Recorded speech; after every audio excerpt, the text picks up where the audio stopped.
Good morning. Sorry for the late and delayed start here. This is a VirtualPBX dash admin training, and you should be seeing here on YouTube the dash login page, which is dash dash.virtualpbx.com. You can also get there from the VirtualPBX website. Mouse over support, and then select dash login. Sorry, I'm trying to adjust my mic here, so sorry if there's extra noise. Alright, let's go ahead and get started. If you have any questions as we go through this, feel free to use the chat and I will respond and or go back to the feature in question. And let's go ahead and get started. So your username right up here is your email address. This, what you signed up with or what your admin used for your username. Password should have been emailed to you. And then the account name, that should be your company name, business name. Now, for some reason you don't remember your password, you have your forgot info link here to the bottom right. We still need your email address, and then we need either the account name or your phone number on the account, or any phone number on the account. You click on reset password, you'll get an email, and the system will log you back in so you can change your password. Once you've changed your password, it's going to log you back out, so that's something to keep in mind. But here, we'll go ahead and get logged in.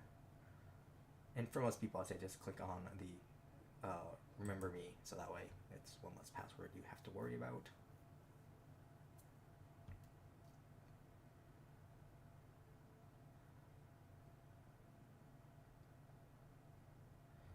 And we'll get logged in. Now, I'm using a test account that's been around for a while.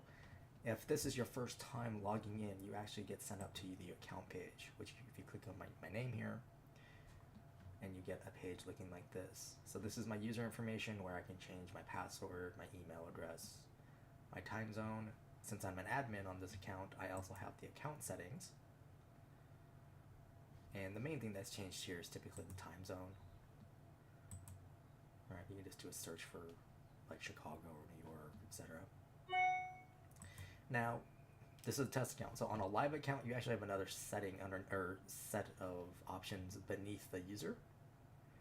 And that's your billing information. So you can update your credit card information here. You can see your service plan. You can update your billing contact, etc. So when you're done in here, go ahead and click on close. And now you're back on our dashboard. So at the top, again, click on your name, get back to the accounts or user settings. Here we've got the Dnd toggle, right? So if I click on it, it will flip over. You see it will have a little white dot. So that lets me know, hey, I've marked myself as do not disturb, meaning calls aren't getting to me, right? If they hit my extension number, they go into voicemail. If I'm logged into a queue, the queue isn't going to offer me a call. Go ahead and click that back. Here we got the little help icon, question mark. Chat with us. This will open up a chat window with our support team, and so they can walk you through a particular feature. Down below, you've got the online store. This goes to store.virtualpbx.com. You can order a VoIP phone, for example, a router, etc. Learn more. This will take you to the support pages themselves, so you can see guides. Some of the guides also have videos included.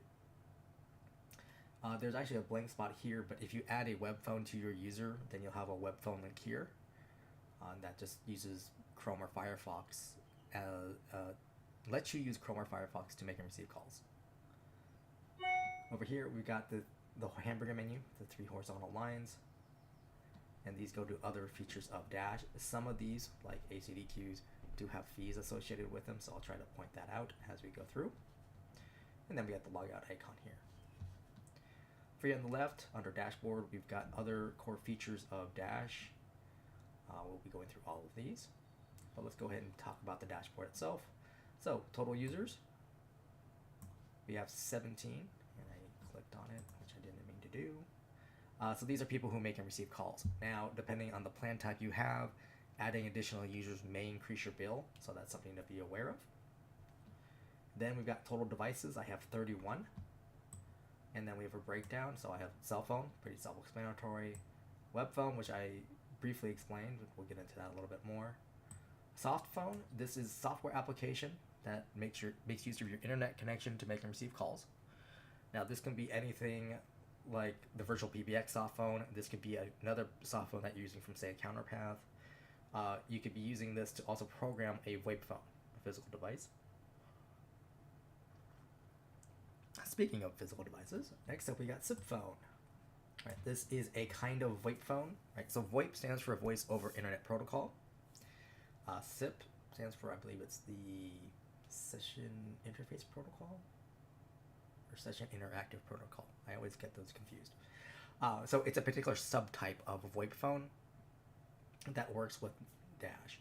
And in this case, when we say SIP phone, this is a phone that works with us and that's auto-provisioned, which means you can basically make use of most of the features built into the phone. And then we have Landline, which is pretty self-explanatory. Now, down below, I've got unregistered devices. So Dash will know if a VoIP device is not connected to us. That could be someone didn't turn on their phone, right? Or they haven't plugged it in yet. They could be, they're having an internet issue from their ISP. They could be having a network issue. Like, let's say, they got a new router and then suddenly things aren't working properly. Total numbers, right here. These are your phone numbers on the account. Right, so these are numbers that customers could potentially call to get to your system. And then we got a breakdown here of assigned numbers and spare numbers. Right, so an assigned number, that means it goes someplace, right? It's going to like your salesperson, Bob, or it's going to your sales team, right? Or it's your fax box number, it's your conference number, it's one of your main numbers, etc. Right? Spare number, it's a number on your account, but it's not going anywhere, right? You're not using it right now. Now, on your accounts, typically they include anywhere from 1 to 15 phone numbers as part of your plan price, right? So whatever you pay every month. If you go over that allotment, right, then you're going to pay extra per phone number, anywhere from $1.99 per month per phone number to $4.99 per month per phone number. So on this account, I am definitely over, so I'm paying extra for each of these phone numbers, and that includes your spare numbers, right? That's on your account, so if I'm over my allotment, I would still be getting charged for that. And that was a loud notification, so let me turn that off.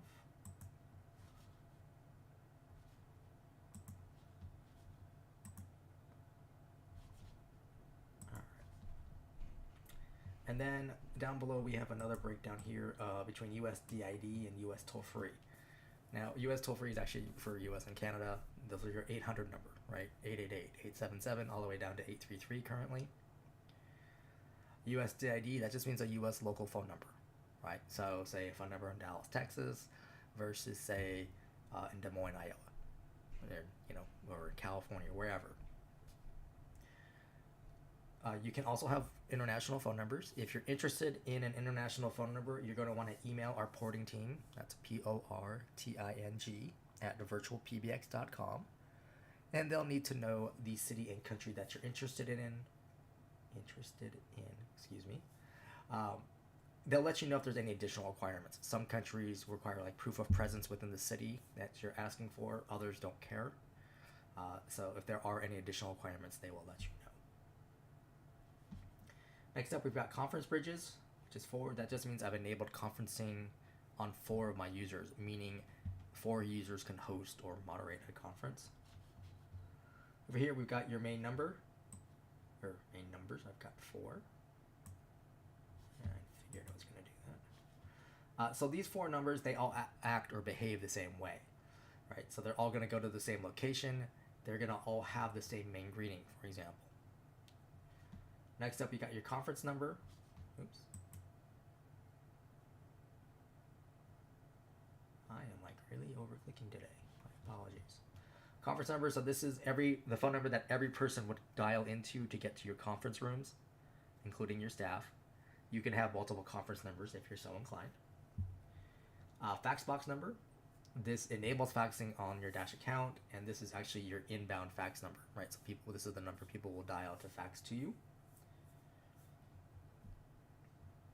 The company directory, this download link right here, downloads a text file which has your users and extension numbers. And then down here we've got the softphone directory. This is for use with the VirtualPBX desktop softphone application. Basically, you would download this file and then upload it to the desktop softphone app. And then you'll be able to see the status of your other staff members who are using the desktop softphone, right? So I could see, oh, coworker Mike, he's on a call. Guess I can't call him right now, but then, once I see he's off, then I can give him a call. All right, the store discount code right here. Basically, just for being a customer, you get a discount in our online store. And then lastly, we have the account realm. This is used in a couple things. One, it's one of the key pieces of information you would need to program a third-party VoIP device or soft phone, right? So if you're using a soft phone from Counterpath, you would need this along with a couple other pieces of information to program that application. The other thing it's used for is for faxing out. So on Dash, faxing out is an email to fax service currently.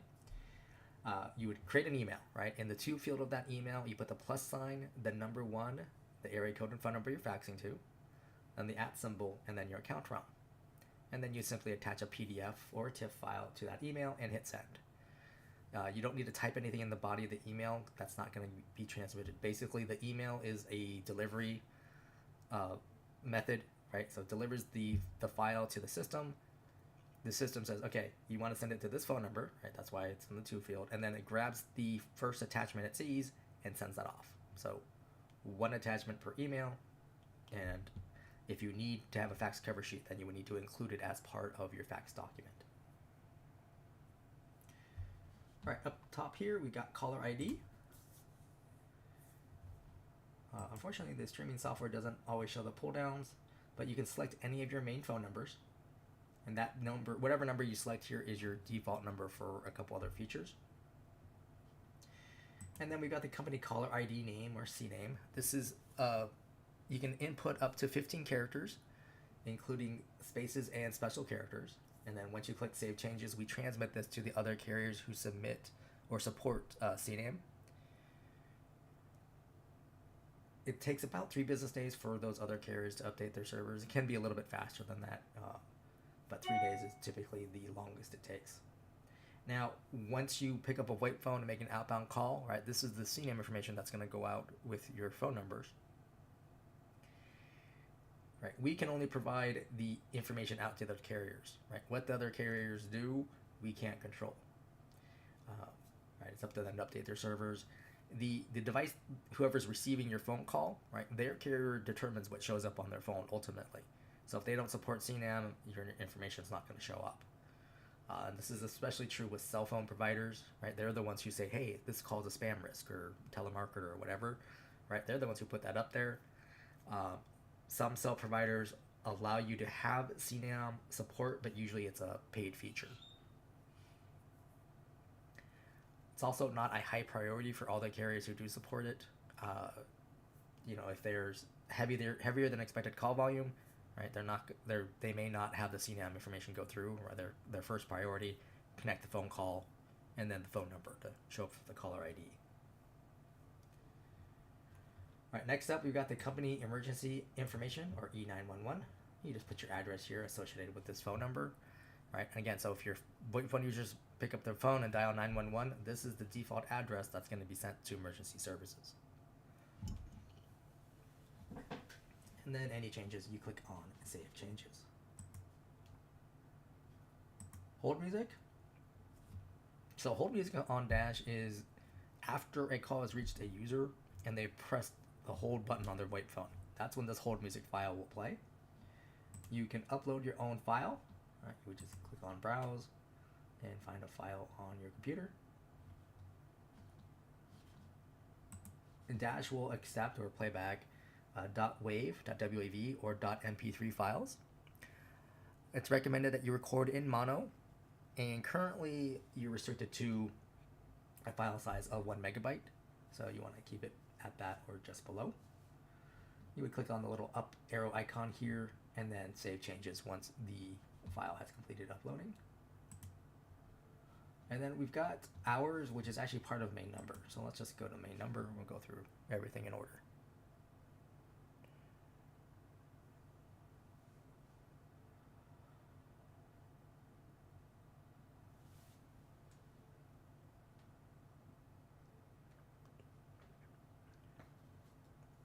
All right, at the top, we've got your main company numbers. And I'll click on this to show all the numbers. Now, if you don't want to use one of these numbers any longer as a main number, you can go ahead and click on Assign, and that removes it as a main number. Now, it's still on your account. It's just going to be listed as a spare number going forward. And once we get to the numbers section here, we'll talk about deleting a phone number from the account. Any of these numbers, you can click on the little gear icon, and you can adjust the caller ID for that phone number, right? So you can choose outbound CNAME information, and you can also choose if the calls on that phone number are going to allow inbound CNAME to show up. Right, E911, so you can set up a separate address for each of your phone numbers. And that way you can select on your VoIP phones which E911 address to use based off the phone number. Prepend is a VoIP feature. You can add additional text in front of the caller ID, and it will show up on the VoIP phone's display. And then click on Save Changes. Messaging, if your account includes business SMS, you would click on messaging so you can turn this on, and that's the first step. Now, typically on a main number for SMS, you're going to need to make use of webhooks or Zapier to make use of the business SMS. Those are plan specific features, so that's something you would want to talk to our account services team about. You can always add numbers to your main numbers, right? You can add from spares. So these are your numbers that you're not currently using. You can select any of these. Right? Click on the check mark in front of it and click Add Selected Numbers, and that'll put it in as another main number. Or you can just buy numbers. If you click on Buy Numbers, you have the option for local or toll-free. Right, toll-free, pretty straightforward. You just find the toll-free prefix, you click Search, and then you can scroll down to see additional phone numbers. You would just click Add, right? Adds it to your little cart here. You see the number. You can click on a little trash can if you decide you don't want the number after all. Or you can click on Buy Numbers, and that would add it directly to the account. Actually, add it directly to as a main number in this case. For local, you do need to do a zip area code search, right? So you need to know the area code that you're interested in. Let's go with, let's see if there's anything in 703. Probably not. No, there is. So if you ever encounter area code search where there's no numbers, that means that that area code has been exhausted, which means you would need to look up an overlay, right, for that area. So like Los Angeles, for example, they've got like 5 or 6 area codes that cover the greater Los Angeles area. But other than that, it's the same process. Add a number, click Buy Numbers, and we'll add it to the account. Next up, we have Office Hours Strategy. By default, new accounts, you're set up at 24-hour open office, meaning your system's ready to take calls, right? Or your numbers won't ring busy. Custom office hours, for each day of the week you're open, you put a check mark in front of that day, and then you put your open hours in 24-hour or military time. Down at the bottom, you have an option here to say you're closed for lunch. That means your whole facility is closed for lunch. So you put a check mark there, and then you enter in your lunch hours. And then any changes you make here, you click on Save Changes. Next up, we've got Office Holidays. Put a check mark if you're closed for holidays. And then over here to the right, you have Add Holiday. You've got your options for single day, date range, and advanced. So single day, like here we have for President's Day, you give it a name, you put your month and the date, and then you would click on Save Changes.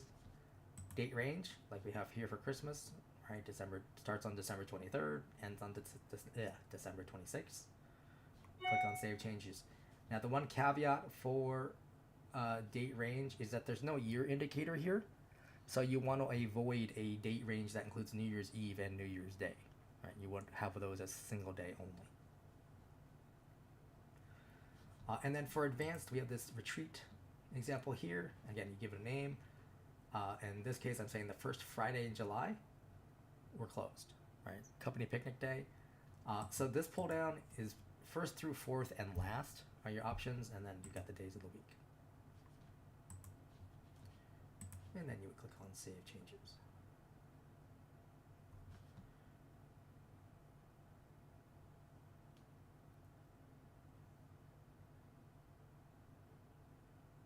All right, next up we got incoming call handling. So these are for your main numbers, right? And now I'm looking at my open hours. You also have an after hours tab and a holidays tab, right, which we already defined. So during my open hours, for all calls that come in on my main numbers, I'm having them come into here my virtual receptionist. This is a link. So we'll open up a window.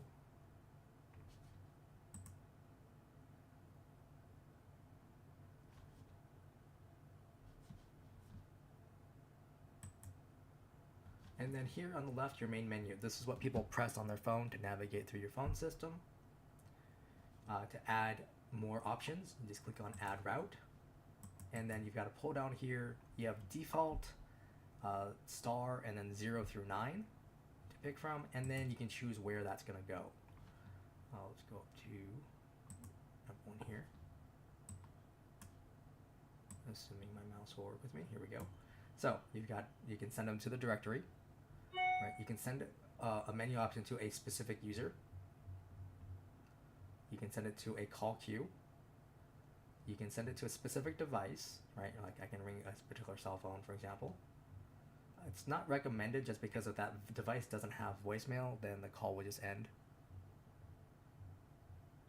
You can send it to a media file. Basically, you say, hey, have this greeting play, right? Or this message play. But once that message is done playing, the call ends. You can send it to groups, which are like departments.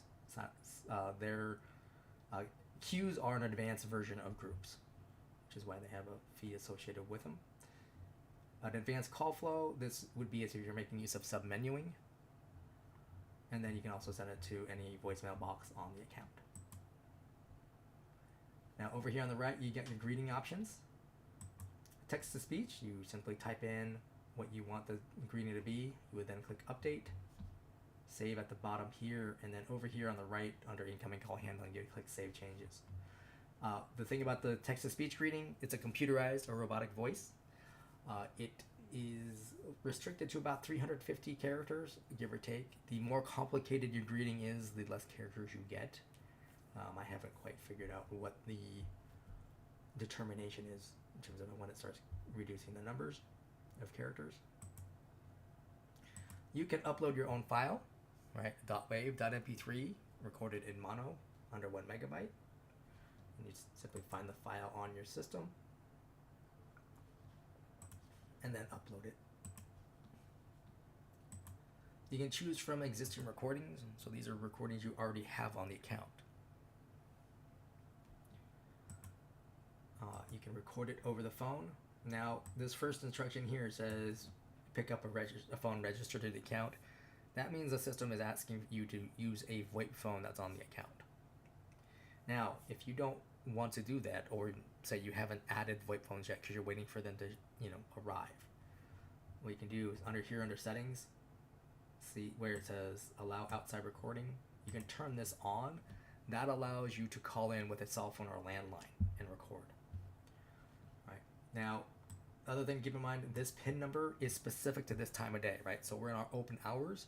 So this PIN number only works during my open hours, which means I can only change my open hours greeting over the phone when my system isn't open hours. Now, if you've just started That's not a huge deal. When you first call in, you're going to have the system will say, a greeting for this menu has not been created, right? You would enter in the PIN number, the system walks you through recording it over the phone. If you're an established account or you already have a greeting in place, right? So greeting A is currently playing. You call in during your open hours, you hit this PIN number, it will still walk you through recording over the phone. The file name greeting A, right, would stay the same, but you'll overwrite the content that was on there, right? So that you'll have a new file. It'll be new content under the same old file name. So if you need to keep the content of greeting A, you're going to want to unassign it as your main greeting when you call it, before you call in, right?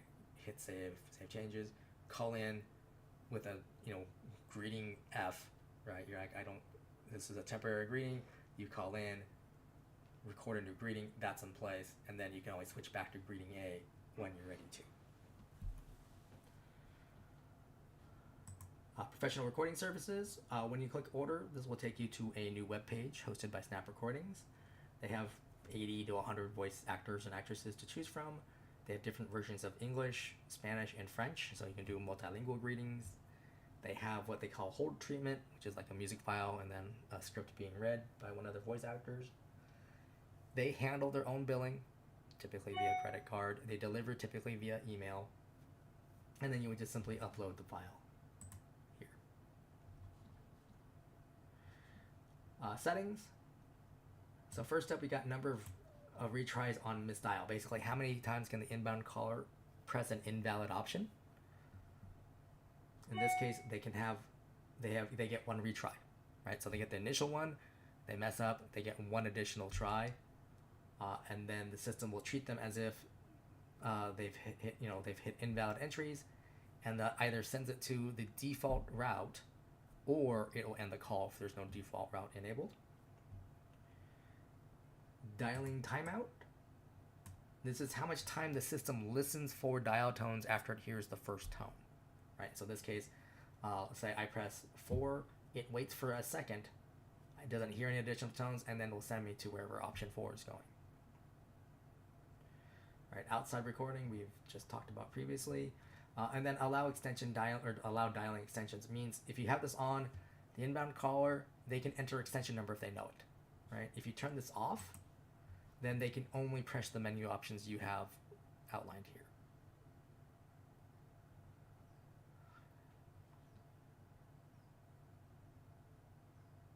So any changes you make on any of these 3 sections, you click on Save. And then you need to make sure to click Save Changes here under the incoming call handling. And so now all your changes have been saved. All right. Option 2, call comes in. This is your live operator option, right? So call comes in, it's going to be offered to Aaron. If he's not able to pick up, it's going to go to that virtual receptionist that we were just looking at. Right, you notice here, see I've got that default route. I can remove that here, for example, and then click Save Changes if I wanted to. Now, this is a pull down, so you can select any specific user. You can send it to a queue, you can send it to a device, you can send it to a media file, which can be confusing, just because you'll have 2 media files play, or the same media file play twice if the call gets to the virtual receptionist. And then you can also send it to a ring group or one of your advanced call flows. So like if for a group, for instance, right, then you're saying I have a set of staff members who can answer the call. If they're not able to, then calls go to the virtual receptionist. Option 3, again, offering it to a user and then goes to a voicemail box. Generally speaking, the same options, right? Users, groups, media files, devices, queues, etc. There's one extra one here, which is skip to voicemail. And then you can select any voicemail box on the account. And then here is the advanced call flows where I can send it to a secondary attendant if you're so inclined. Now, after hours, right, you can choose to have a different route for during your after hours. The virtual receptionist will also be different. Right, you've got different menu options. You're likely going to have a different greeting. You can also have different settings as well. And then same for holidays. Again, you can have your own virtual receptionist here. This is actually fairly, or somewhat common, I guess. Calls for holidays, calls come in, just send them straight to a voicemail box.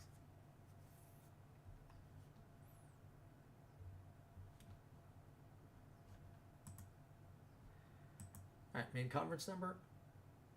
You can add additional conference numbers if you're so inclined. You can also have a custom greeting. However, this greeting is text-to-speech only.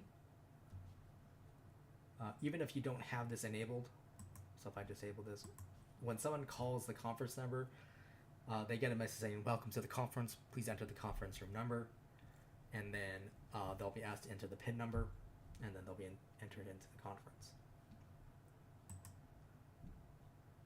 Once you've added a conference number, then you can enable the conference bridge feature on users.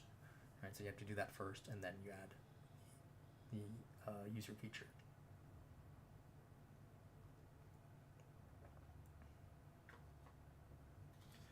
All right, main fax box. You can have one main fax box number.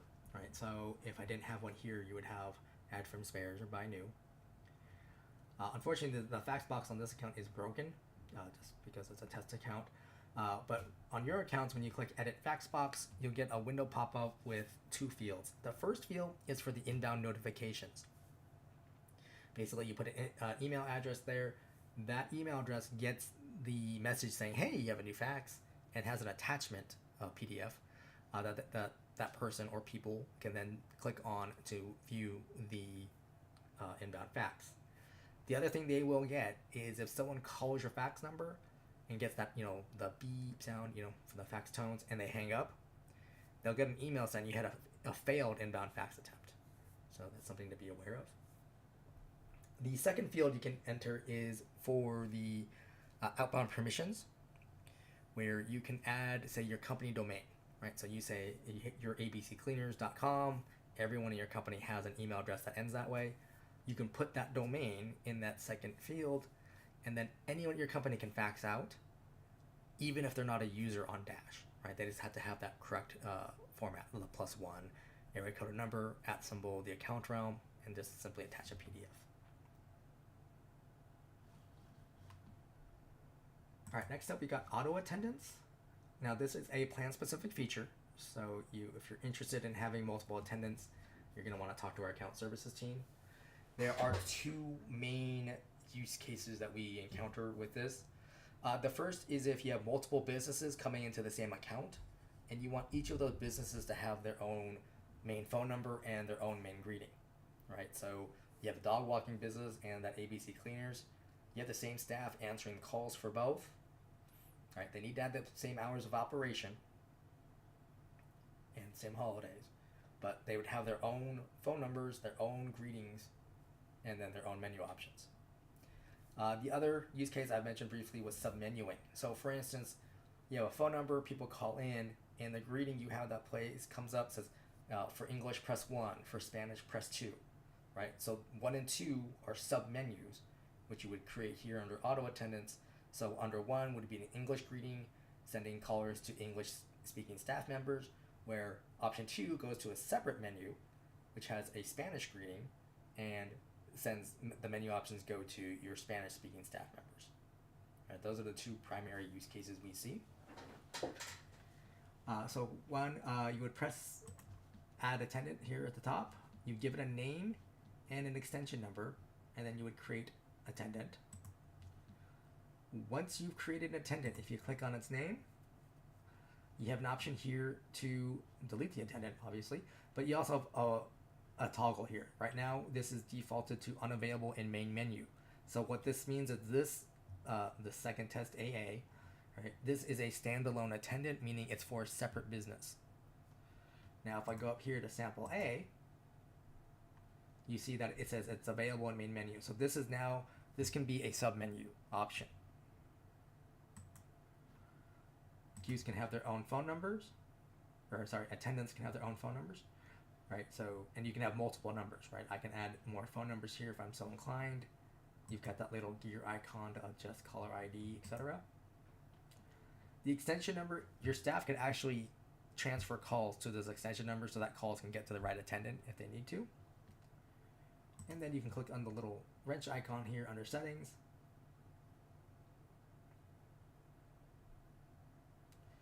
And then you've got the open hours, and then you click on the virtual receptionist, and then you can add routes, upload a greeting, and adjust the settings. Right now, these attendants, they only have the option to go to the virtual receptionist, no matter the time of day. The time of day, the system will pull from your main number settings. Now, excuse me. In an instance where you have multiple businesses, but let's say you have one business is like your main businesses are open Monday through Friday, but you have another business that's open 7 days a week, then you would either need to do or basically talk to our account services team about having custom work done to your account, which could incur a one-time setup fee, or you could look at having a separate account for that business that's open 7 days a week.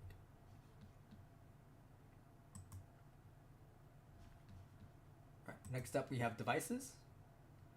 This will show your devices on the account. Green means it's connected, right? Registered, so we can send calls to it. Red, this is an unregistered device, meaning we can't send calls to it. And then black means you've turned it off. It's disabled currently. You can add device up here at the top. First up, we've got SIP phone. Right? This is that physical VoIP phone, sits on a desk, most likely, or it's a little box. And then you'd have these manufacturers to choose from. If you click on the manufacturer, you'll see specific models that are available. And in some cases, like if you're a digit off on the model number, you can probably use the one closest to it and still get the phone to work.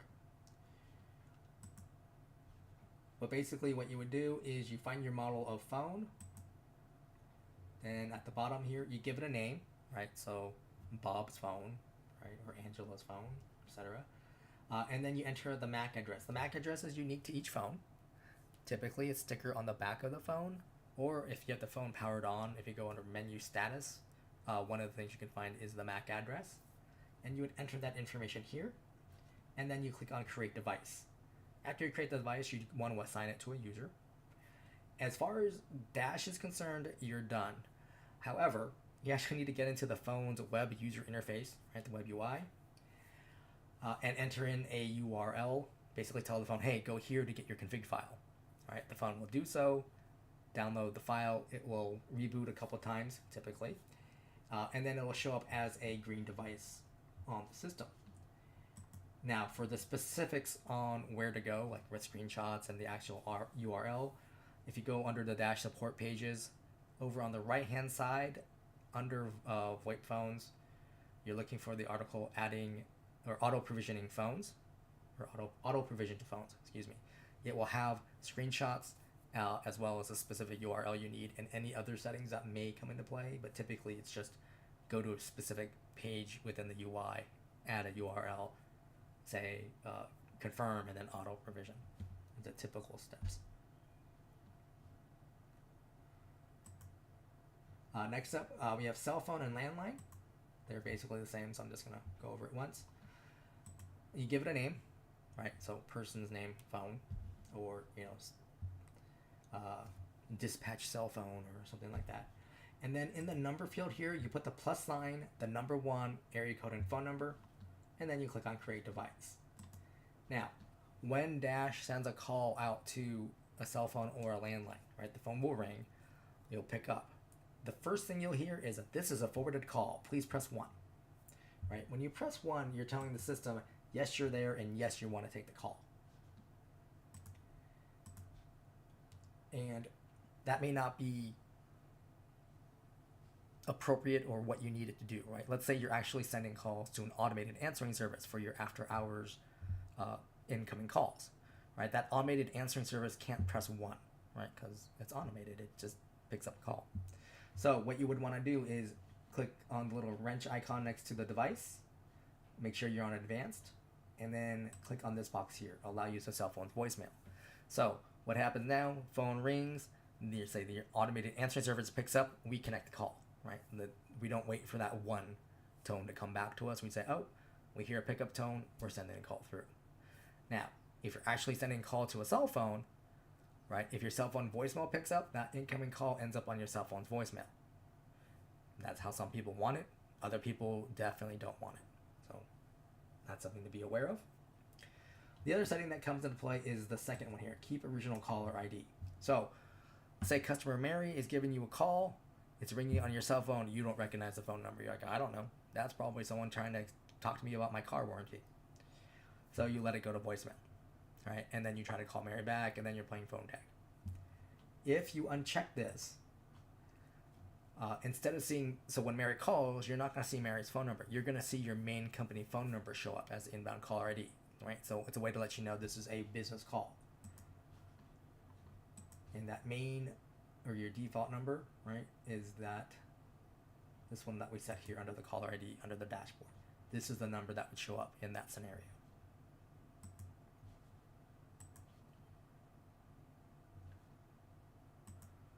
All right, next up we got soft phone.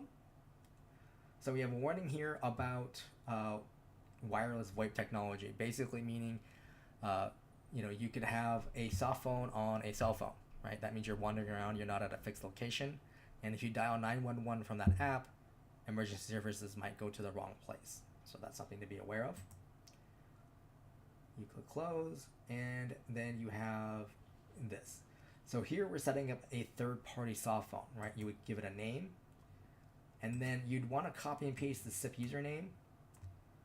And then if you click on the SIP password box, you'll see this actual SIP password. You'd want to copy and paste this, and then the realm, right? You would need those three pieces of information to program that third-party application, whether it's from Counterpath or anyone else, or if you're using this to program a VoIP phone that didn't show up under that SIP phone list.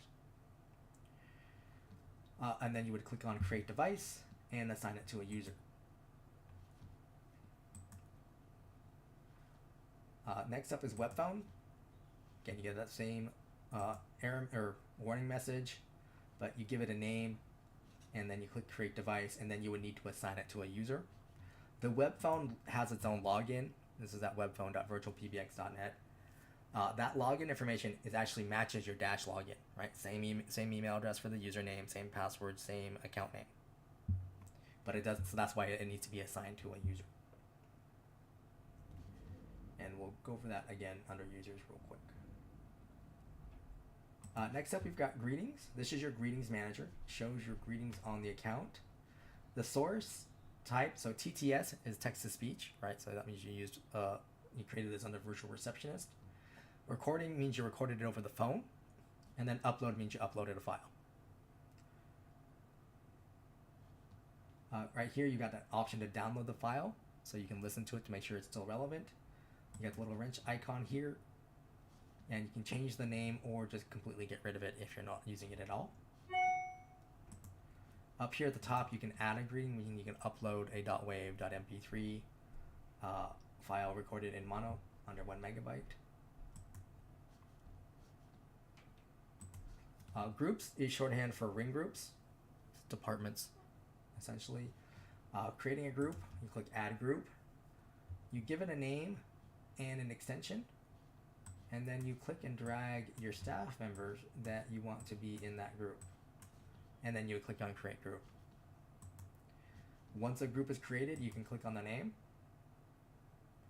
Right, so you can change the name, and then you also have group dial or group call attempts. Basically, how many times can the inbound call try to ring through to everybody? Right, default's at 1. Over here on the far right, you've got up and down arrows, so you can change the number of attempts that you're allowing, and then you would click on Save Changes. If you click on the members box here, you'll see all your members that are in the group, and across the top here, you've got timestamps.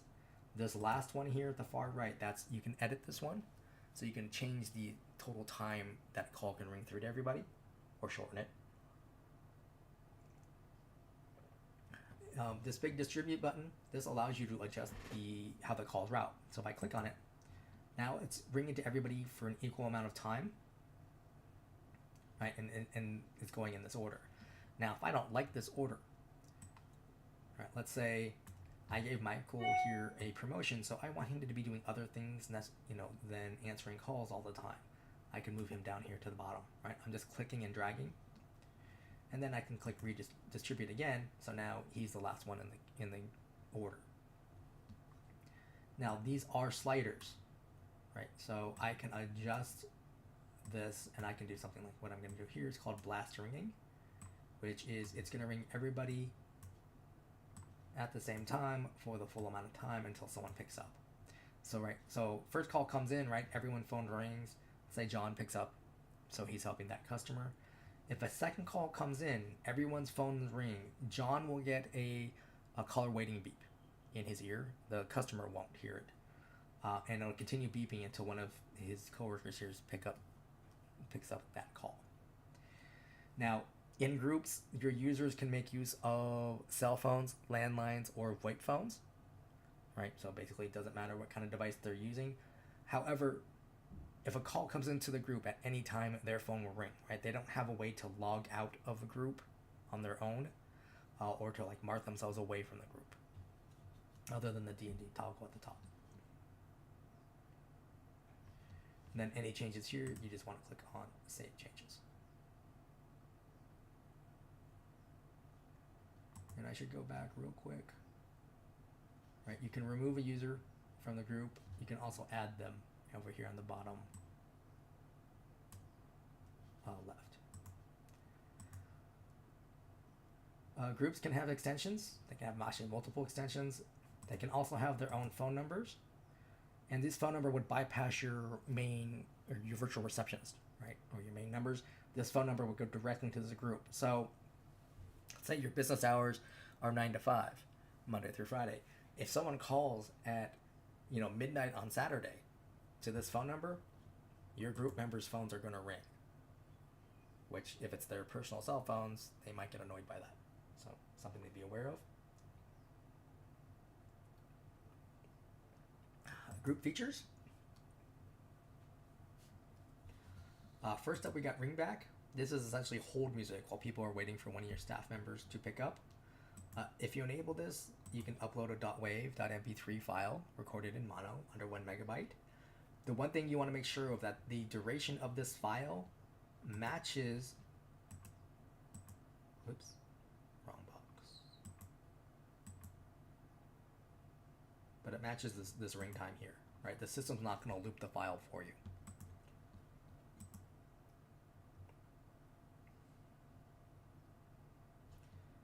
Then there's next action. So if you enable this, if none of your staff members answers the call, where do you want to send the call? Right. In this case, I'm sending it to the main voicemail box, but you can send it back to your main open hours, right? Your virtual receptionist. You can send it to another auto attendant. You can send it to a call queue. You can send it to a specific device. You can send it to another group. You can send it to a specific user or a voicemail box. Allow call forward. Basically, if you enable this, now your users can make use of call forwarding, sending calls from their normal desk phone to a secondary phone. This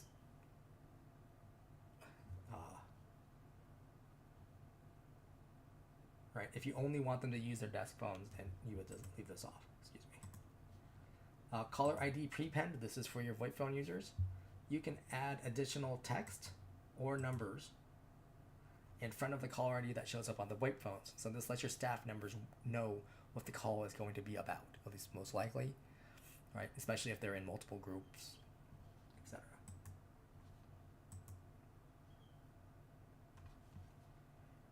All right, numbers.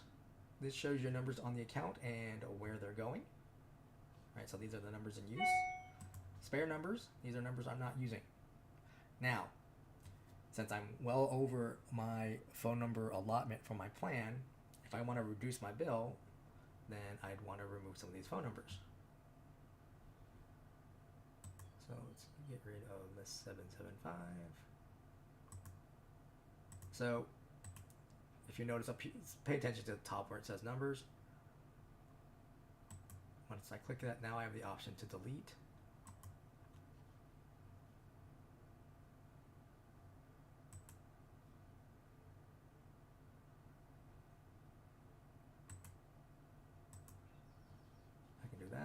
And then I click on the delete link up here. It says, are you sure you want to do that? I confirm the deletion. And it says I have successfully deleted the numbers and I have less spare numbers now. So now I've just reduced my bill. Right, here you can also buy numbers, right? So you can find local or toll-free numbers and it will add them directly here as a spare number. Also here you have the option to port a number, right? So port means you're moving a number from one carrier to another. So say from AT&T to VirtualPBX, you would begin a new port request. You give it a name, you choose local or toll-free, you click next. And then the system wants you to upload your bill. Later on, it will allow you to download a blank letter of agency, or LOA, and then upload a completed and signed LOA. There's some checkboxes you need to check, and then you submit all the documents. So a couple things to keep in mind. When the LOA, right, so it needs to be completed, and it's going to ask you for like your company name and your address, etc. That information should match what the current carrier has on file. So what AT&T has on file for this phone number, that's what should be on the LOA. It does ask for a signature, right? So you can print it out and sign it manually. You can put in a digital signature. Either way works, right? If you simply type in your name, that will get rejected and then delay the port request. Typically speaking, a local number port can take anywhere from 1 day to a couple weeks. The 1 day is like a Google Voice number that's been unlocked. I have seen that literally get the notification, hey, it's going to be porting tomorrow. But typically, it's between 2 to 3 weeks for local numbers, assuming there's no problems. For toll-free numbers, it's about 3 to 5 business days, assuming there's no problems. Speaking of those problems, if we get a rejection, right, we get an email saying, hey, the number was rejected for blank reason. And it's not very specific, right? It can say address mismatch. They're not going to tell us you missed a digit in the street or you transposed 2 numbers in the zip code, right? They're just going to tell us your address is wrong or the zip code is wrong. That's the most detail they'll give us, right? Same with if the wrong person signed for it, we just get unauthorized signature, that sort of thing. We will give that information to you saying, hey, this is what we got. You would need to contact the current carrier, in this example, AT&T, to find out what they have on file, really. You can request what's called a CSR, or customer service record, or sometimes it's called a phone service record. And then we can use that to dispute the rejection if it matches up. Otherwise, we would adjust the port request to match the CSR information. Ultimately, the current carrier, they determine when a phone number is released to us. In the port request, you can request a specific date, and we'll put that in. But sometimes we can't meet that just because the other carrier actually controls when the number is released. Right. Next up, we have users. So a person with a little blue suit, they're a system admin. A little gray person icon, they're just a standard user. Right, so your admins can do everything that we've been talking about so far today. Clicking add user allows you to add more people to the account. You put in their first and last name. The email address used for login needs to be unique for each user. Right, so you can't reuse support@virtualpbx.com for 5 users, right? Each one would have to have their own email address. As an admin, you would create their password, and then the main extension number. Now, on this account, I started with extension 1000, and it's saying, hey, the next available in that series is 1011. I can change this. I can make it 5210 if I wanted to, or any other 4-digit combination. By default, the system will create a voicemail box for the user. That voicemail box is intrinsically tied to the user. So, say I create this person, and they have a VoIP phone, they can pick up their VoIP phone and hit *98. It's going to log them into this voicemail box I just created for them, and then they can record their voicemail greeting and their name, etc. Next up, you have the option to include in the user directory. You can always change your mind later. All right, that's an option under the users. Send email to an alternate address. If you have this checked and you put an email address here, this will supersede the email used for login. So the email used for login by default, that's where the voicemail emails go, right? That's where password recovery would go, and a couple other things, right? But if you put this check mark in place with an email address, everything would instead go to the secondary email address. Now, say for instance, I have a bunch of staff members where I use support 1 at VirtualPBX, support 2, right? Those aren't legit email addresses, right? I just use them for login purposes. Then I can put in like their personal email addresses if I want to make sure they get voicemail. Or let's say I just want to have all the support staff voicemails go to one email distribution list, right? Then I can put support at virtualpbx.com here. So then all my staff members would get the voicemails that come to a particular user. And then this one here, I'd say it's pretty important. Send credentials to the user, so that way they have their username and email or password. If you only need to create one person, you just click create user. If you need to create multiple, you use create user and add another.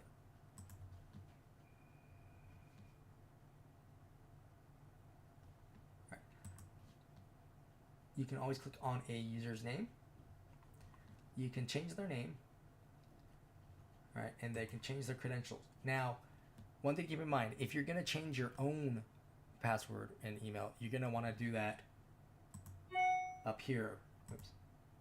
Right? When you click on your name at the top on that user page, that's where you would want to change your personal email address or password, right? If you're dealing with someone other than you, then you can change it here under the users and change their name and their credentials here. Now, the other thing to keep in mind about changing the credentials right here is a link. Right? If you click it, you'll send a password reset email to that person. So let's say, you and one of your staff members just are different wavelengths when it comes to creating passwords, and they never remember a password you create for them. You say, here, create your own, and get yourself logged in. Here, you can change the voicemail box pin. This is a temporary change.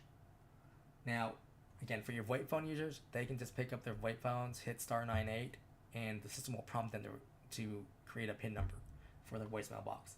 For your cell phone users, you would need to create a PIN number for them. Here you have the option to send to an alternate address, as well as including the user directory. This is a pull over here on the right. This is a pull down, so you can change an admin to a user or a user to become an admin. Next up, we've got the time zone. Right, you can do a search, and so if you have remote employees in different states. This is the display language. You've got English, French, German, and Russian, right? And that's just how the web pages display, just for that user. Ringing timeout measured in seconds. The default is 20. So this is how much time the system will try to ring the devices on the user, right? So 20 seconds, plenty of time for like a landline or a VoIP phone. If this person is only using a cell phone, you'd want to up this to 45 seconds to 60 seconds.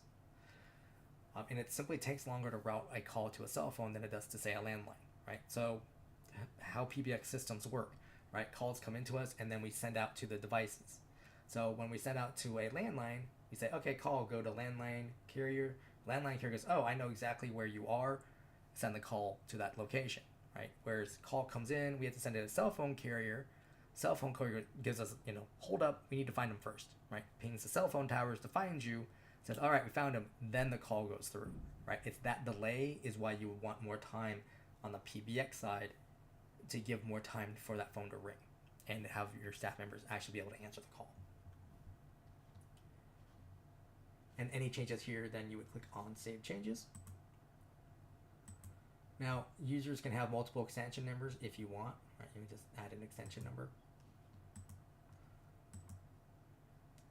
Users can have their own phone number. They can have multiple phone numbers, right? So you can add from spare or by. And then, again, if you have business messaging, you can turn messaging on here. You do not need Zapier or webhooks for SMS directly to a user.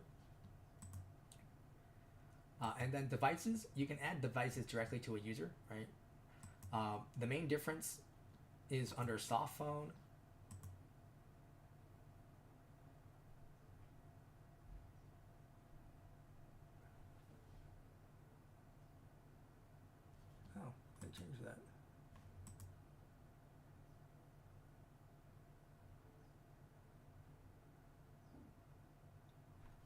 have to check into that. You should have the option to change this into a VirtualPBX soft phone. It's usually a toggle right here. I'm not sure why that's not there. I'll have to reach into that. And then the web phone you'd also want to do is I find it easier to do it on the user page, because you just give it a name and then you create device and it's right on the user. So then the user can immediately log in to their web phone. And then we have user features. So caller ID number, right? You want to, if they have their own phone number, you turn it on, and this is their phone number display. You do need this if you're going to make use of business SMS to the user. Other thing to keep in mind, for the texting feature, you need to have the VirtualPBX soft phone app on the user. It's the only app or only device they can have, right? They have to have the caller ID number, so they have to have their own phone number, and they have to have caller ID number enabled. And then no call forwarding or no follow me. All right. Next feature is call forwarding. So this is something your users can actually set up themselves via the user portal or on their VoIP phones. But you have off, on, or failover mode. So on, right, you're basically saying, hey, I'm not going to be on my normal phone. Send calls, in this case, to a mobile device. Here's that number. Right. So now this phone number, this should not be a device on the user. Right. If it's already a device on the user, you don't need call forwarding, because it's going to hit that phone as a secondary device or primary, etc. All right, failover mode. This is for your VoIP phone users. If the VoIP phone becomes unregistered, then the system detects that, and a call happens to come into that user, it automatically will forward to this other device. And then you can have it off, meaning you're not making use of call forwarding at all. Hot desking is a VoIP feature. When you enable this, you would create a hot desk ID for the user. And this is for people who are in a shared office environment where they may be at different desks from day to day, right? So on Tuesday, I'm sitting at desk 7. I pick up the VoIP phone that's at that desk. I hit *11 on the phone. That turns on hot desking on that phone. It's going to ask me for my hot desk ID. I enter that. It says calls will now be sent to this device. So now any call to my user is going to ring at that phone at desk 7. The end of my day, I pick up the phone, I hit *12, that turns off hot desking, I go home, right? The next time I'm in the office, whatever that's next Tuesday, or it's this coming Friday, what have you, I sit, I find an open desk, this time it's desk number 2. Do the same thing, hit *11, enter my hot desk ID, calls are coming to me at this phone.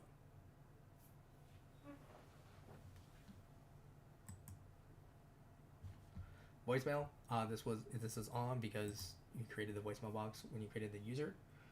If you click on it, you'll see some other options, right? You can turn off the voicemail box if you want to. If your plan has voicemail transcription, then you can turn this on. You'd want to check with account services to see if your plan includes that. Voicemail to email, right? You want this enabled typically so that way you get the email delivery of your voicemail messages. Down here, and you want this one would also come on, right? So you would have an attachment on that email. And then up to you if you want to delete messages after that email is sent out, right? So once the email is sent out with the attachment, then you can have the system automatically delete that voicemail from the system. The reason you would want to do that is because voicemail boxes are limited to 100 messages. Once you get to 100 messages, someone tries to leave a message, they hear a recording saying the voicemail box is full, please try again later.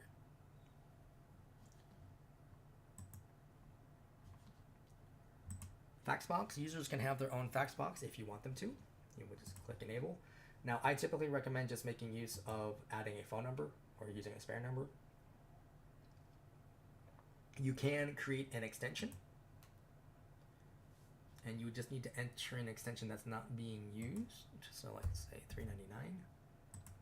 Select that extension. And so if I click Save Changes here, right, someone who wants to fax to me would need to call the main number, and when they hear the greeting play, hit 399, and then send fax on their fax machine. And then I should get the fax. Now, Some fax machines may not have a way you can listen to the greeting so you know when to hit 399. Or they may not have the ability to add pauses to the phone number to add 399 after the fact. And then electronic fax services may not allow you to fax to an extension number, and all of those reasons are why it's probably easier just to put in an individual phone number for that fax box. Conference bridge. Once you enable it, the only thing you would need to create is a PIN number and then click Save Changes. This PIN number your users can change on the user portal. There's a conference tab that they can adjust that.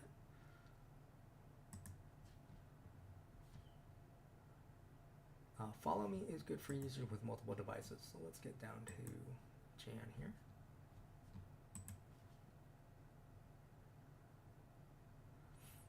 And what I'm going to do is I'm going to disable it first so we can see what it looks like initially.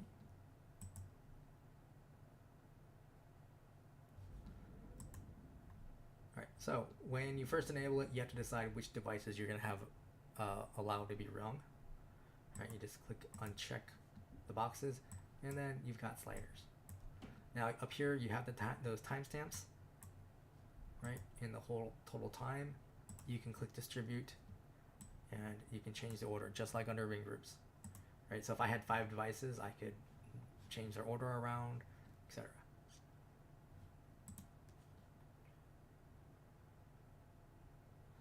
All right, music on hold. You can have users have their own hold music. You would just click enable, upload a .wave.mp3 file recorded in mono and under 1 megabyte, and then click the little up arrow icon here and then save changes. Customize call recording.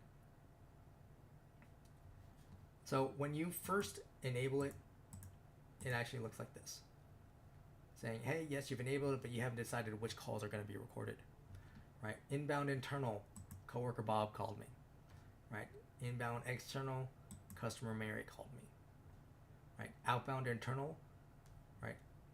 I called my coworker Angelica, right? Outbound external, I called back customer Mary, and then save changes. All right, next up we got voicemail boxes. So every user has their own voicemail box, as noted here. And then you can also create your own, right? Add voicemail box. So a name, a voicemail box number, and a PIN number, and then you would create new voicemail box. The reason you would create a voicemail box is for an ACD queue or for your ring groups, right? Or you just want a specific message box for your main menu, right? You don't want it tied to a specific person.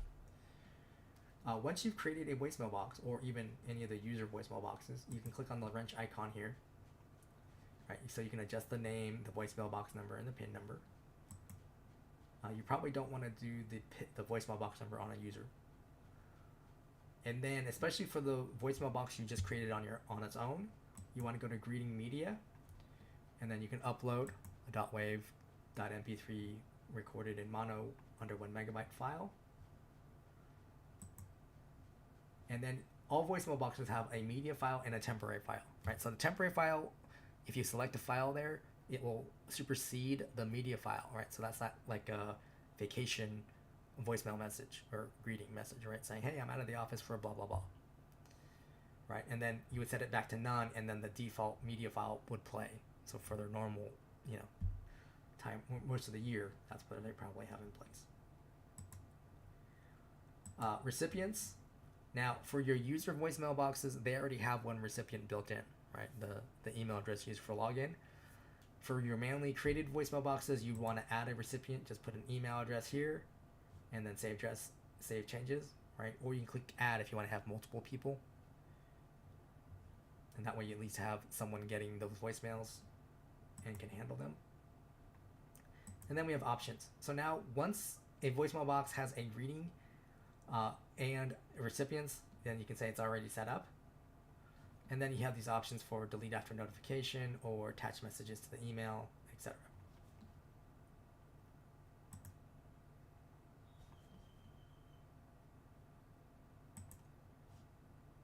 Advanced routing.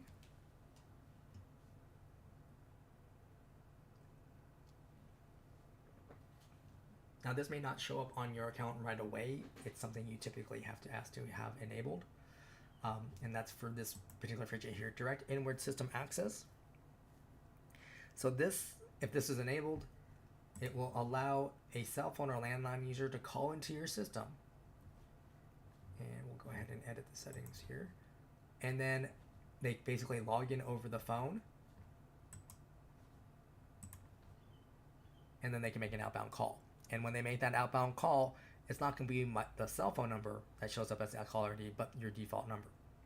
So right now, if I called into my main number that goes to the virtual receptionist, I can enter in extension 1011. The system is going to prompt me for this PIN number.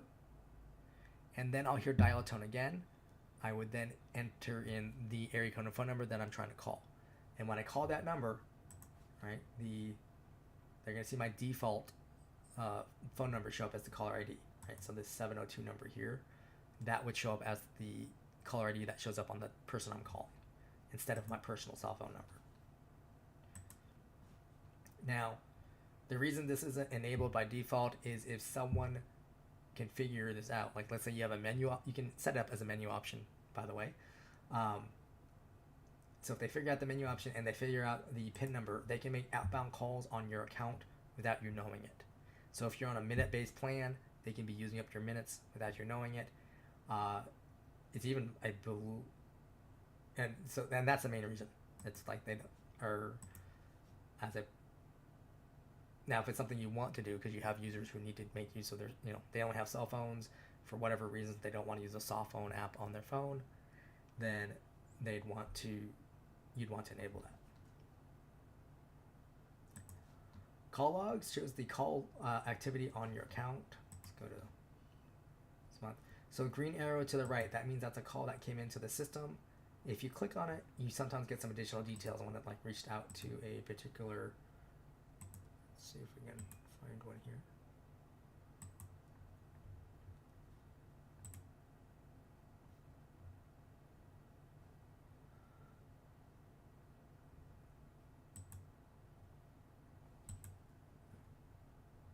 There we go. So you see here, call came in and rang out to these devices. And for how much time? Right, the yellow arrow to the left means that's an outbound call from the system. And then where it went to. Little fire hydrant here. This will create an email.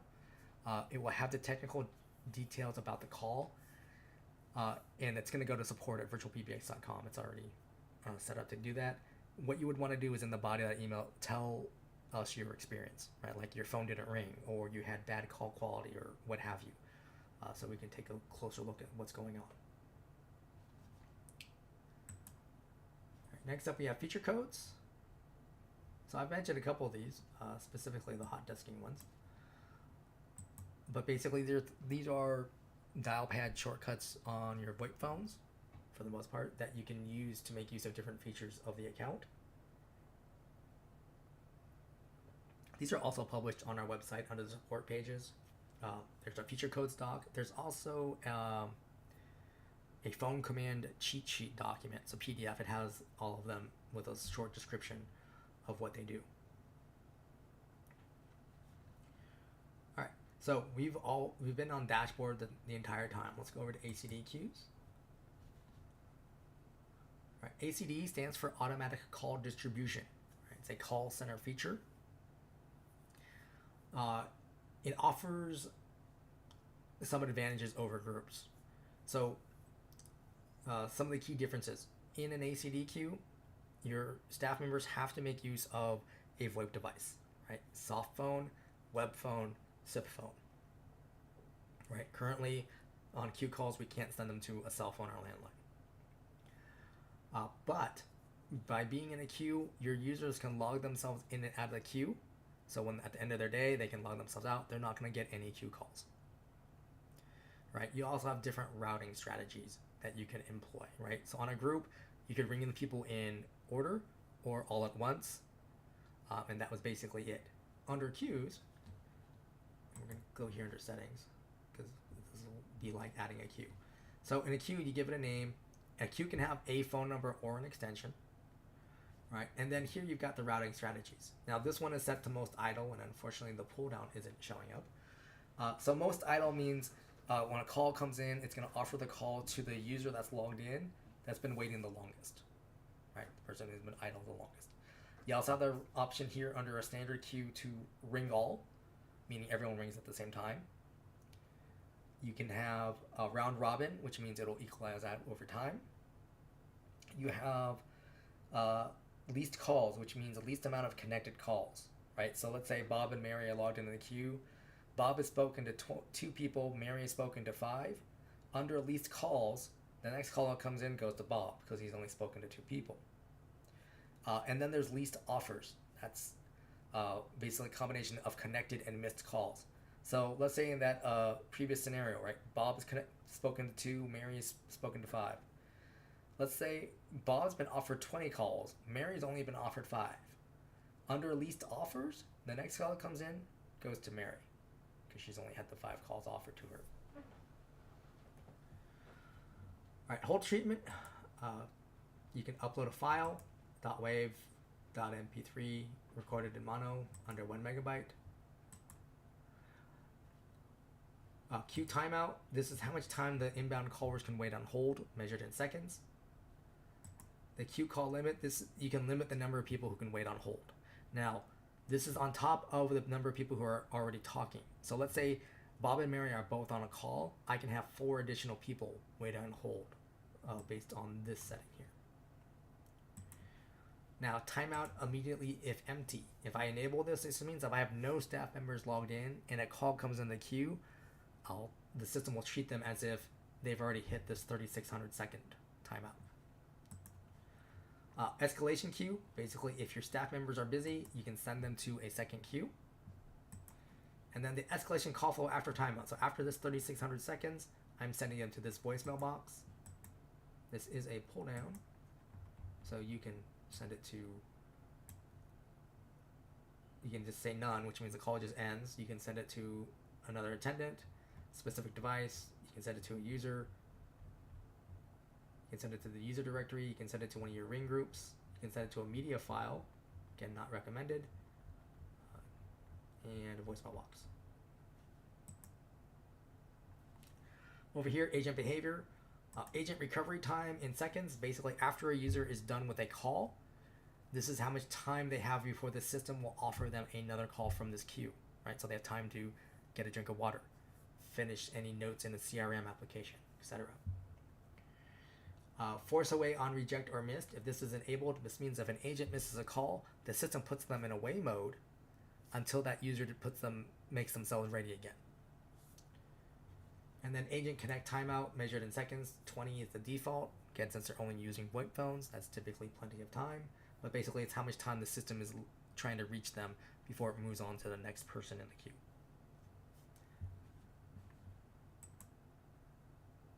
Now, ACD queues, I believe I mentioned this earlier. They do have a fee associated with them. These are the standard queues, which I believe are $15 or $30 per month per queue, depending on your plan. There's also ACD Queues Pro. These last I saw were $99 per month. Again, depending on the plan. If you're interested in these, you're going to want to double check with our account services team to verify your pricing and to make sure it's what you need. Now, once you have a queue created, over here we've got your members icon here. Now, this list right here, these are all the people that are available to be in my queues. And if I click on manage members, so the list on the left, these people are not in my queues, right? They can't be in any queue specifically, right? All these people on the right, they can be in my queues. Now, if I wanted to, right, I can click on multiple staff members and I can remove them from the queues. Let's say they have they had a role change within the corporation, saying, okay, you're not going to be in the queues anymore, so let's get you out of them. Once you have people assigned to be in the queues, you would then go back to the queues.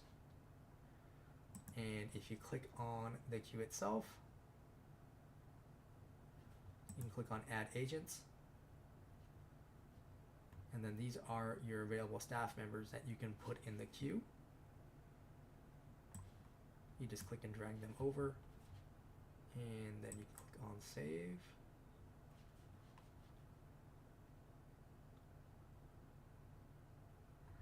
Now, if you want to add managers, they have to already be a staff member in the queue, right? And then you would just click and drag. You can make this person a manager or not. Now, for your staff members, they would log into Dash. They would click on ACD queues, so they get on this page, and then they click on Begin Session.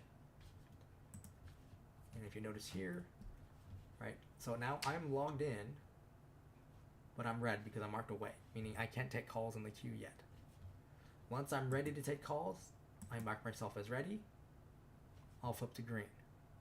Now, if I'm on an inbound call from the queue, I'll be blue. If I'm on an outbound call, right, an external call, I'll be yellow. If I'm on wrap-up time, I'll be gold.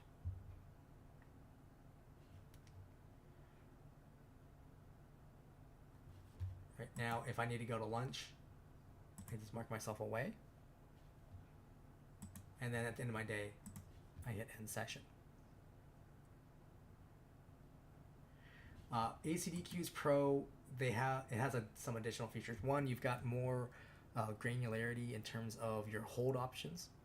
You can have a music file play, but you can do things like announce their position in line or their expected wait time. You can have multiple media files play if you want.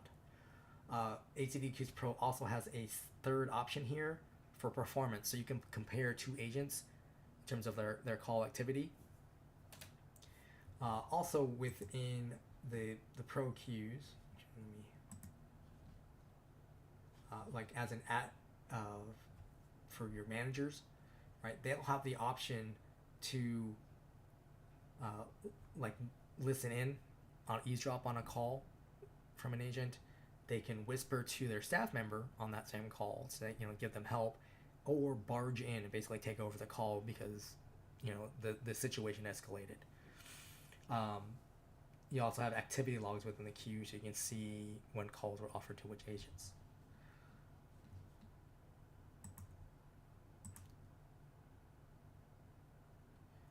All right, next up we've got blacklists.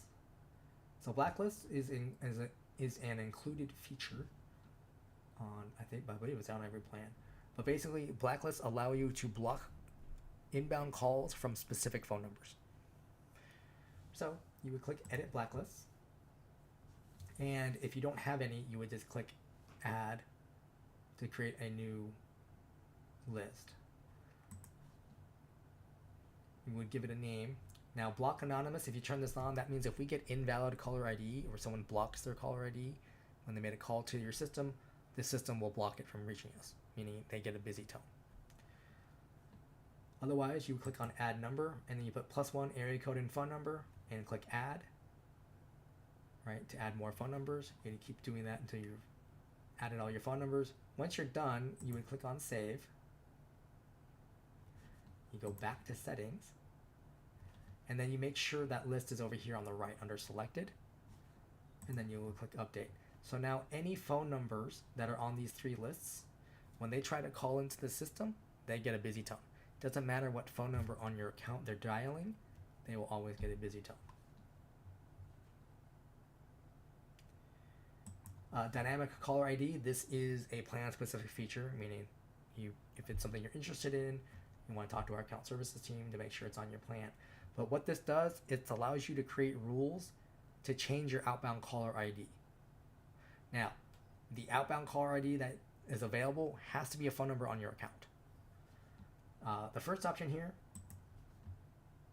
is I'm using a feature code, right? So I give it a name. I said, hey, display this particular caller ID. When I use this feature code, then this is the phone number that will show up on my outbound caller ID.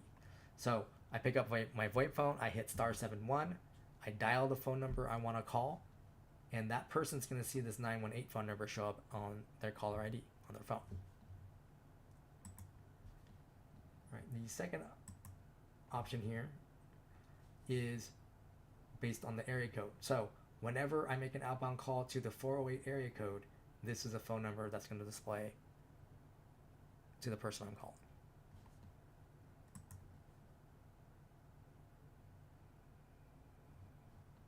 Faxes. This is your fax manager. This is on every account. So as an admin, you can get to any fax box on the account to see what their fax activity is like, both inbound and outbound. You just need to select the fax box. And then you also have the email to fax logs, which can tell you why a fax didn't go out. Normally, you would have, the details of the fax here, and then on the right, there's a little eyeball icon. You can click on that, and it's going to give you greater details about what happened, like invalid attachment, or there's an error address, processing the attachment, or the user wasn't, it was the wrong email address that was used to send out, that sort of thing. Monitor, this is also a plan feature. This allows you to see the status of your staff members, right? So green means they're waiting for a call. Blue means they'd be on an inbound call. Red means they've marked themselves away. Yellow, outbound call. Gold means they'd be on recovery time. Right, there's available, there's busy. You can also go by device.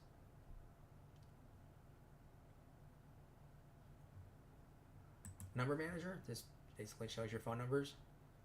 You start off on spare numbers, so you can remove them if you need to, or you can get the spare. And over here is the option to buy, port, etc. The recording manager, this takes you to recordings.virtualpbx.com, and you can log in and view your recordings, download them, or delete them. One thing to keep in mind is your plan has a storage amount associated with it, and once you go over that amount, you'll get charged for the next chunk of data storage.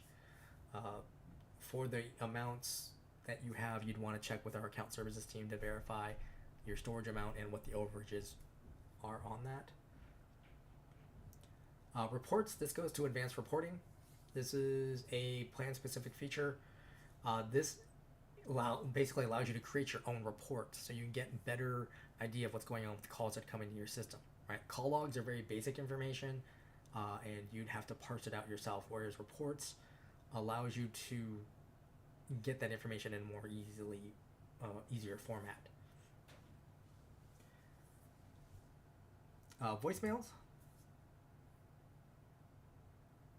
You can get to any voicemail box on the account. You can see their messages as long as they don't have delete after notification enabled on their voicemail box. You can see the date and the time received, where the call came from, what phone number that person dialed, the duration. You can play it back, you can download it, and you can get technical details. You can also mark it for deletion, or just delete it straight out, or move it to a different user, right? Because, oh wait, this voicemail should have gone to Angelica, for example.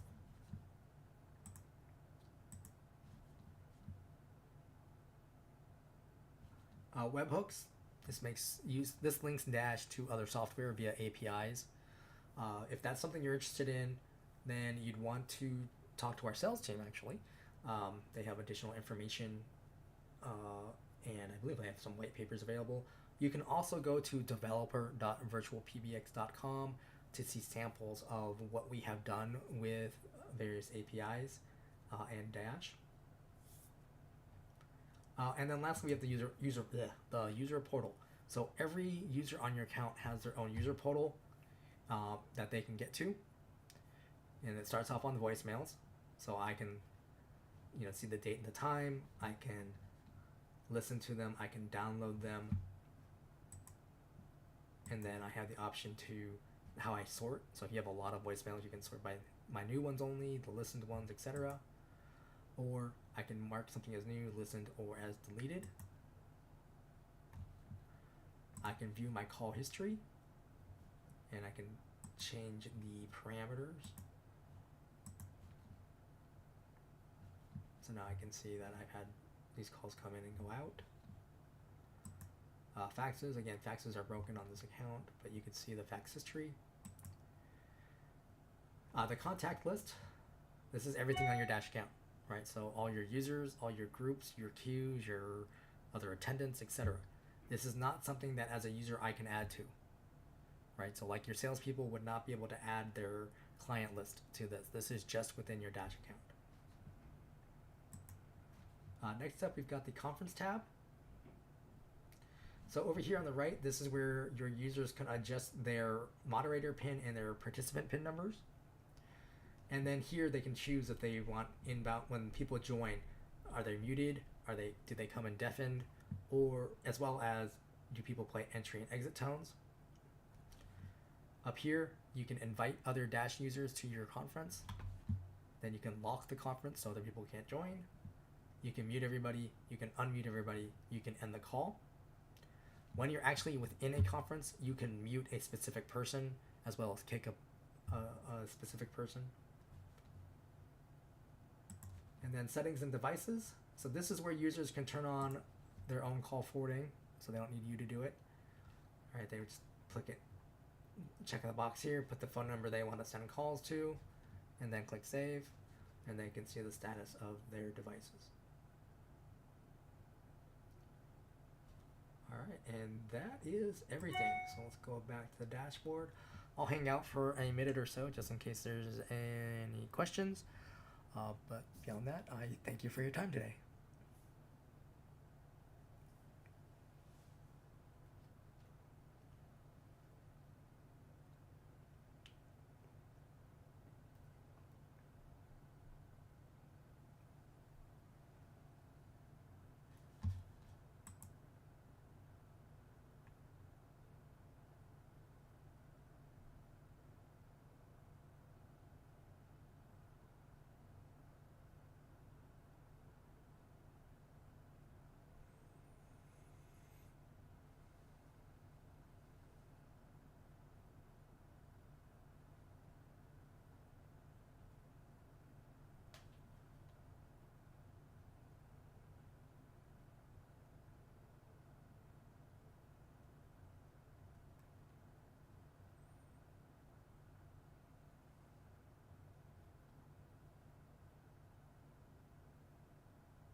All right, not seeing any questions, so I'm going to go ahead and end the stream.